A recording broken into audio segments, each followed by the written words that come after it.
When Ethan Maddox got down on one knee, I thought I'd finally have a moment that was mine. It happened on a quiet Sunday afternoon in the Pisgah Forest, where the trees arch overhead like a cathedral. No crowd, no hidden photographer, just us and the kind of silence that holds something sacred. Ethan, my partner of 7 years, held out a simple ring. No diamonds, just a vintage band I'd once admired in a small antique shop. I said yes without hesitation. I didn't cry. I just felt still like everything in my life had finally landed where it belonged. The next day, I called my mother, Lynette Hale. She lives about an hour away in Statesville, retired from teaching now, mostly concerned with garden club meetings, and my younger half-sister, Harper. I thought she'd be thrilled, maybe even cry. Instead, after the first few pleasantries, she said, "Have you told Harper yet? You know how fragile she is lately." That was it. Not congratulations, not tell me everything.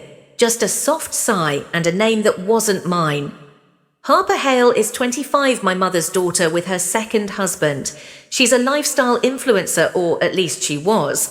After a very public breakup with her Instagram husband last summer, she vanished from social media for weeks. The last time we spoke, she'd posted a teary-eyed video about betrayal and healing in private. So yes, I suppose in my mother's mind, my engagement came at an inconvenient time for Harper. I paused waiting for my mother to say more. She didn't.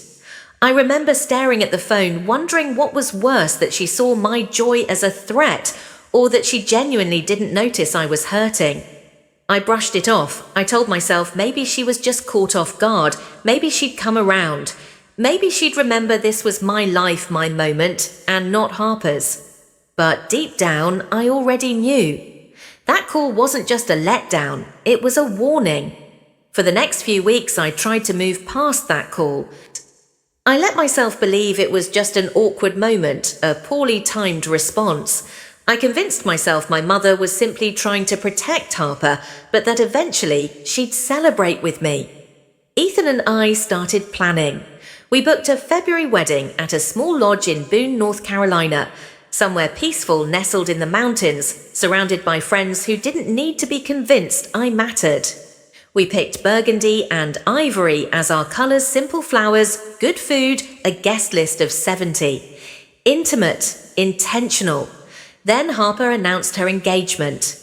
It was exactly 5 weeks after mine. Her post went viral, her on a rooftop holding hands with a man I'd never seen before. The caption, "When you know, January can't come fast enough." His name was Drew, apparently a DJ based out of Charlotte. They'd met at a launch party 2 months prior. I didn't say anything. I didn't say anything when she booked a venue at a modern rustic winery not 15 miles from ours. I didn't say anything when I found out she'd hired the same florist I'd been working with for weeks. And I didn't say anything when she posted a picture of a gown strikingly similar to the one I'd already picked, right down to the lace back and cap sleeves. People started messaging me, "Wait, didn't you already choose that dress style? Isn't that your venue?" I smiled. I said it was just a coincidence. I gave her the benefit of the doubt like I always had. But inside something twisted, not jealousy, not even anger. It was that familiar ache, the one you feel when your place in the family is not just overlooked, but actively overwritten. Harper had always had a flair for drama. As kids, she once told our teacher I hit her just because she didn't like the grade I got. At 16, she crashed our neighbour's car and let me take the blame until my stepfather caught her lying. Still, I held my tongue. She got married in January in a lavish, over-filtered ceremony, streamed live on her social media channels. I watched 15 minutes of it, then closed the screen. 6 weeks later, they separated. 2 weeks after that, she filed for divorce. Drew had cheated with her best friend, no less. It was messy, public, humiliating. I didn't gloat. I didn't say a word. I texted her once, just, "I'm sorry you're hurting. If you need anything, I'm here." She never replied. She didn't need comfort. She needed a villain. And I was always cast too easily in that role. By early November, Ethan and I had finalized nearly everything for the wedding. The venue was booked, the deposits were paid. We'd mailed out the invitations, each one sealed by hand, with names written in the same cursive I'd practiced since junior high. I remember feeling finally at peace, like maybe despite the tension, the drama had quieted. That lasted 48 hours. I got the call on a Thursday morning. It was my mother, and that in itself was strange. She rarely called, texts maybe once a month at best, but this time she dialed directly. "Hi, sweetheart," she began. Her tone was overly sweet, like someone about to ease you into bad news. I was folding laundry when she asked, "So you're really going through with the wedding?" I hesitated. "Of course, everything's set." There was a long pause then, that sigh I've come to recognize. It's the sound of a boundary about to be crossed. "Well," she said slowly, "I've been thinking about Harper and I really think you should reconsider." I blinked. "Reconsider what?" She took a breath. "Everything. The timing, the size of it. Maybe just do something smaller, a church ceremony, close family only. Keep it quiet. She's still grieving Juliana, you know that." Grieving. Harper's whirlwind marriage had ended just over a month ago. She hadn't lost a spouse of 20 years. She'd gotten burned in a relationship she'd rushed into against every warning sign. But apparently, my mother now saw her as a widow. "Mum," I said carefully, "we've been planning this for nearly a year. It's not about Harper." "She's hurting," she pressed. "She cried all night when she saw your invitation." That was when I felt it, the old bitter pull of guilt, the one that whispers, if someone else is unhappy, you must be the cause. I kept my voice even. "That's not fair. This wedding has nothing to do with her." She snapped. "If you really loved your sister, you'd wait, just until she's stronger." I ended the call soon after. That night, Ethan came into the room holding his phone, brow furrowed. "Your mum called me," he said. I froze. "What?" She said I was the reasonable one, that I'd understand why a big wedding would hurt Harper, that maybe I could talk you into scaling back. I sat down hard. "She called you behind my back." He nodded. I told her no, that we weren't changing anything. I swallowed the knot rising in my throat. It was no longer just about Harper's feelings. It was about control. Soft-handed, guilt-laced control. And that was something I was done surrendering to. By Thanksgiving, things had shifted from uncomfortable to unbearable. I'd started noticing it in subtle ways. A cousin who used to call every few weeks stopped replying to texts. My Aunt Denise, usually the first to ask about wedding updates, sent me a vague message. "Maybe just give Harper space. She's been through so much." It was the phrase everyone kept repeating, "She's been through so much," as if that somehow made my engagement a personal attack. Then came the whispers. My cousin Megan, bless her, had been quietly keeping me informed. "Harper's been calling people," she told me in a low voice over the phone. "She's saying you picked your wedding date just to rub salt in the wound, that you always try to one-up her." I felt like I'd been punched. I hadn't spoken to Harper in weeks. I'd chosen our date almost a year ago, long before her impulsive engagement, long before her divorce. But logic didn't seem to matter anymore. Perception was everything, and Harper was painting me as the villain. When I told Ethan, he wasn't surprised. "She needs someone to blame," he said, "and you've always been the easiest target." Thanksgiving dinner was at my Aunt Tessa's house that year. I almost didn't go, but Ethan convinced me. "You have every right to be there," he said.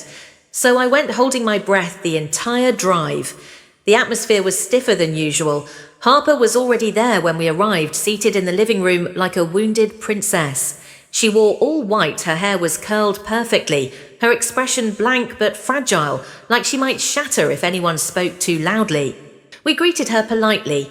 She nodded but didn't say much. I tried to keep to myself, quietly chatting with Aunt Tessa about flowers, peonies ranunculus, whether they'd hold up in February.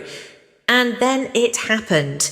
Harper suddenly stood up, shaking her head as her eyes filled with tears. "I can't do this," she whispered loudly. "I can't sit here while she talks about that wedding like nothing happened to me." Everyone went silent. My mother rushed to her sidearms around her instantly. Harper buried her face in her hands, sobbing. "She's right," my mother said, looking directly at me. "You're being inconsiderate, Juliana. You have no idea what this is doing to her." My hands clenched in my lap.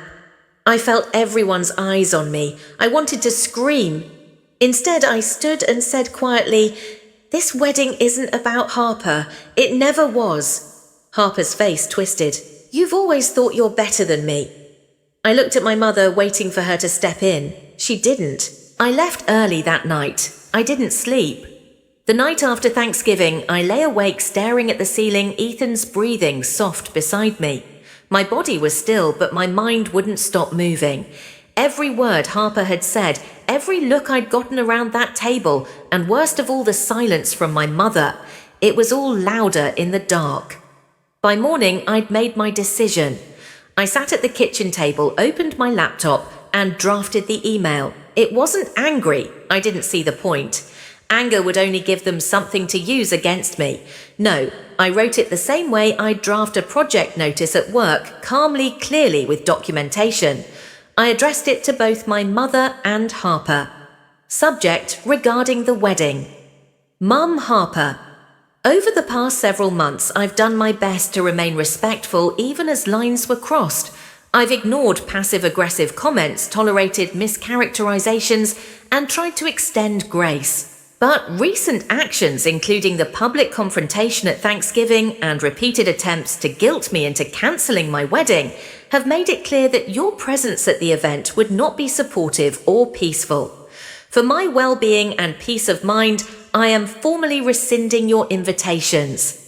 I wish you both healing, but I cannot allow this pattern to continue into one of the most important days of my life. Juliana, I reread it twice, then hit send. My hands shook for a few seconds after, but beneath the tremble, something else was rising relief. By lunch, my mother replied, "I never thought my daughter would betray her own family like this. You've chosen a man over your blood. If your father were alive, he'd be ashamed." Classic. There it was, the weaponized memory of my father, my mother's favorite tool when she wanted to cut deep without raising her voice. I didn't reply. A few hours later, Harper's email came through, long, chaotic, full of contradictions. She accused me of being jealous, claimed I'd always hated her, said I was punishing her for expressing her feelings. Her closing line read, "You'll regret this. One day you'll realize you destroyed this family." I stared at that line for a long time. Funny I'd spent 30 years being told to keep the peace smile, be the bigger person, absorb the blow. But now for the first time, I wasn't absorbing anything. I was stepping out of range. And the silence I received in return wasn't emptiness. It was air. Clean, cold, honest air. Sometimes peace doesn't come from fixing the noise. It comes from walking away from the people who keep making it. It happened late one evening, about a week after I sent the uninvite email. Ethan and I were curled up on the couch, half watching a cooking show, half finalizing vendor payments. It was the first calm night we'd had in weeks. Then Ethan's phone buzzed. He glanced at it and immediately stiffened. "What is it?" I asked, already bracing for whatever storm was brewing. He held the screen toward me. A text from Harper. "Hey, I know things are weird right now, but I really need someone to talk to. I feel like you're the only one who's actually seen me lately." I stared at the words, then at Ethan. "She's never even liked you," I said slowly. "Why would she reach out to you now?" He nodded. "I don't like it either. Something feels off." We agreed not to reply, but over the next 3 days, she kept texting each message more intimate, more carefully manipulative. "You've always been kind to me. Juliana doesn't understand what I've been through. Sometimes I wonder if things would have been different if we'd met first." Ethan never answered a single one. He showed me every message. We screenshotted everything. Then came the final one. "I know it's wrong, but I can't stop thinking about you. I think there's something between us, Ethan. Please don't pretend there isn't." I felt a strange stillness settle over me. Not rage, just confirmation. Harper wasn't just trying to make me the villain. She wanted to destroy whatever she couldn't have for herself. Ethan looked at me. "How do you want to handle this?" I took a breath. "Block her. but screenshot everything first. He nodded and did just that. I didn't text Harper, I didn't confront her. There was nothing left to say. Instead, I opened my email, attached the screenshots, and sent them to my mother along with a brief note. I hope this helps you understand why Harper is no longer welcome at the wedding. I won't be discussing this further. My mother responded within an hour. You're misinterpreting her pain. You're making this all about you. And in that moment I knew she wasn't just unwilling to see the truth. She needed to ignore it because otherwise she'd have to admit what she'd raised.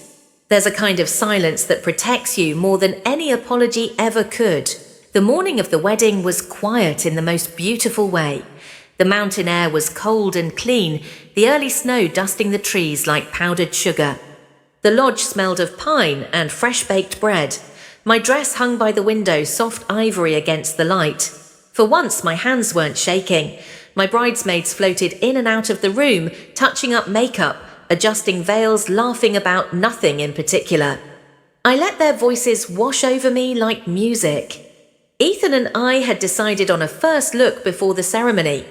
When I stepped out into the garden and saw him waiting there, I forgot the months of stress, the messages, the whispers, the long nights. All I saw was him. This was our day, finally, or so I thought. 30 minutes before the ceremony, Amanda, my maid of honor, rushed into the bridal suite. Her face was pale. You're not going to believe this, she said. Your mum and Harper are here. I blinked. What? How? They showed up at the gate. Security stopped them, but they're refusing to leave. Your mum is crying. Harper's yelling. I sat down very slowly. What are they saying? Amanda hesitated. Your mum's telling the staff she just wants to see her daughter get married. Harper's louder. She's saying you're a cold-hearted narcissist and destroying the family. For a second, I almost stood up, almost walked out there to give them a piece of my mind. But then I stopped. That's what they wanted, to pull me back into their chaos, to make themselves the center again. I looked Amanda in the eye. Tell security to hold the line. They're not welcome. She nodded and left. I could still hear Harper's voice echoing faintly from the driveway, shrill and escalating. You'll regret this, Juliana. You'll regret cutting out your own family. But I didn't move. The ceremony began on time. As I walked down the aisle, I didn't look toward the entrance. I looked at Ethan, at the people who had shown up with love, not leverage. We said our vows beneath twinkle lights and cedar beams. When I looked out at our guests, I didn't see who was missing. I saw who had stayed. Later, I heard Harper and my mother had been escorted off the property by staff, that my mother wept theatrically as they pulled away, that Harper threw her corsage at a security guard. But I didn't see any of it. I was too busy dancing with my husband. Sometimes the most radical thing you can do is protect your joy, without apology, without permission. We got back to our hotel suite just after midnight. My hair was coming undone, my shoes were off, I was exhausted in the way only joy can exhaust you. I checked my phone out of habit. 12 missed calls, 9 voicemails, all from my mother. I didn't listen to a single one. Instead, I placed my phone in the nightstand drawer, turned off the lamp, and fell asleep next to my husband. No longer a fiancé, no longer a daughter waiting to be chosen. The next morning, as we packed to leave for our short honeymoon in Asheville, my cousin Megan called. You're not going to believe what happened last night, she said, almost breathless. They had a massive fight, like full-on screaming. I didn't even need to ask who. Apparently, after being escorted out of the wedding, Harper and my mother went home, and the cracks that had been forming for years finally split wide open. Harper blamed my mum for not doing enough to stop the wedding. She screamed that Mum should have made me cancel, should have fought harder, that all of this was her fault. And for the first time in what might have been decades, my mother pushed back. She told Harper to stop blaming everyone else for the mess she kept making, told her she needed to grow up, take responsibility.